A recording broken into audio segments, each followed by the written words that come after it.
What is going on, everybody? Welcome back to the channel. Aftersound here, bringing you Splinterlands content every single day. We also stream right here on this channel as well as on Twitch, so make sure you come by and say hello.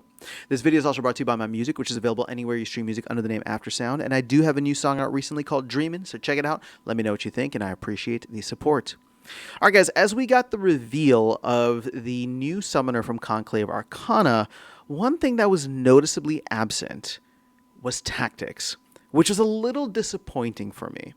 And it's kind of making me look at where the meta is currently and where it could potentially be going in the future. And in case you missed it, I did a video kind of breaking down the new Conclave Arcana Summoner. It's probably just from a couple of days ago.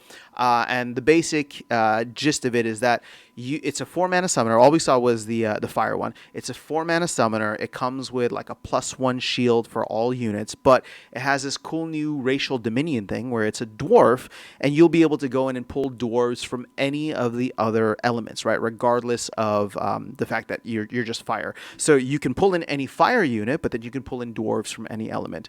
So that's cool, right? And then I think it gives the dwarves like void armor. So that's a cool thing, right?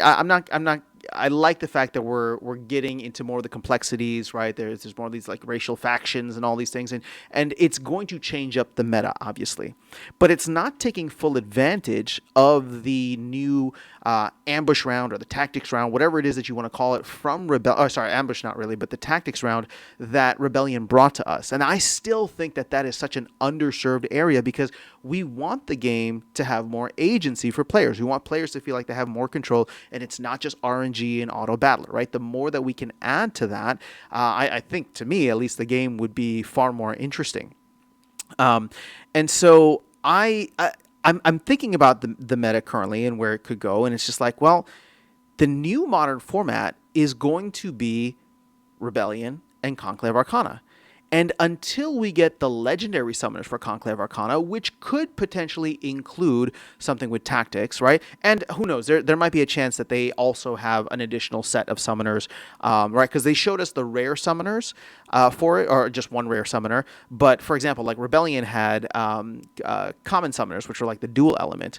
Maybe they could have some tactics there, but at least as of right now, I'm not aware of anything. We just know what we know from the rare summoner reveal, and we know that there's going to be a legendary summoner at some point that could potentially have some kind of tactics as well as the racial dominion attached to it. But to go back to my point, right?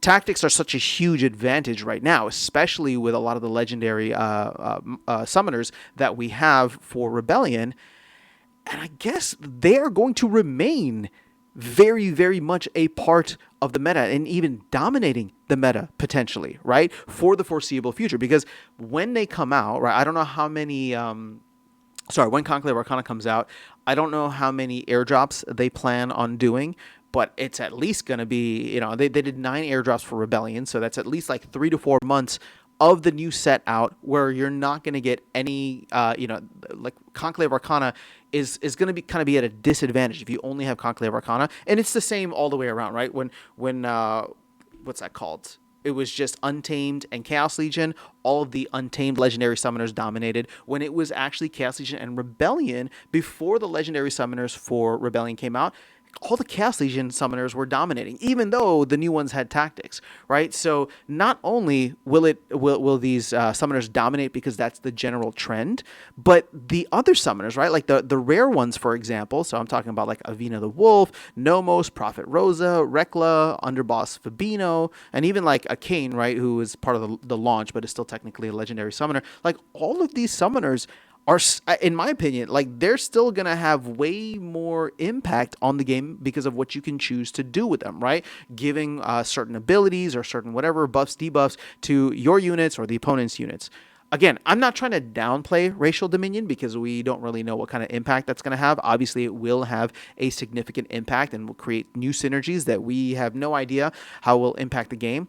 But it's not going to impact the tactics round. At least I'm not seeing it in that way, right? So, for example, if you were to go with, and let's take the legendary summoners out of it, right? Like, if you were to go with someone like Avina of the Wolf versus whatever. Actually, you know what? Let's go with Nomos, because Nomos tends to be one of the most hated, even though Nomos is higher up now, 79 cents. But, you'll be able to have Nomos, and I know that this ability set is not fantastic, right? -2 magic and or dispel, but like for example, let's say it's a fire only and magic only rule set. I mean, I know I'm being very specific, but my point is that Nomos is probably going to win in that scenario. Again, I don't know how many dwarves have magic, right? But like, it just goes to show that you can have much more impact on the game with someone like Nomos. So I'm just trying to call that out right now because, as I figure out where to deploy my gaming budget, right? Not capital, but just gaming budget, and how I want to approach the future of Splinterlands, which is, the future of my journey with Splinterlands, which is something that I talk about quite often here because I'm kind of like scatterbrained about it, right? I want to go heavier into land. I'm thinking about maybe buying some of the older cards for survival mode. I'm thinking about just sticking it out in wild and not really doing much else and waiting until, Rebellion comes into wild.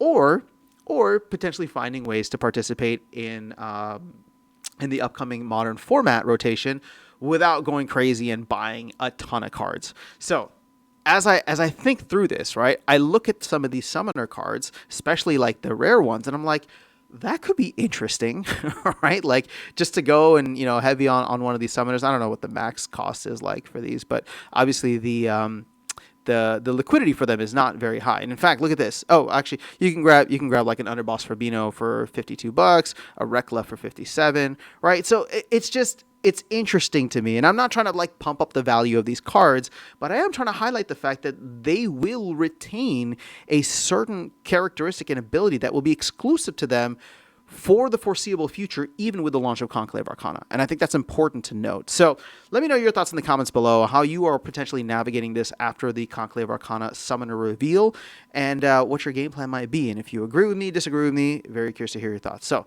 I will catch you all in the next video and see you around the game. Take care.